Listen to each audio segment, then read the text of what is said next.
كلمة سايبر معناها عالم الفضاء الرقمي، ولكن لو جيت قلت سايبر سبيس معناها هنا فضاء الإنترنت، يعني الفضاء اللي احنا بنبعت منه الصور من كمبيوتر لكمبيوتر آخر، ده اسمه سايبر سبيس. سايبر سبيس.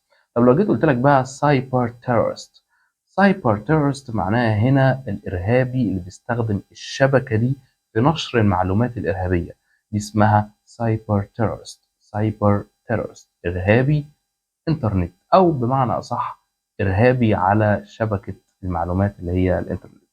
طب لو جيت قلت لك سايبر كريمنال، كريمنال معناها مجرم، ده شخص مجرم على الشبكة المعلوماتية، يبقى ده اسمه سايبر كريمنال، بينشر الجرائم على شبكة المعلومات. سايبر كريمنال. رب تكونوا استفدتم، وما تنسوش بقى اللايك والشير والاشتراك في قناتنا على اليوتيوب.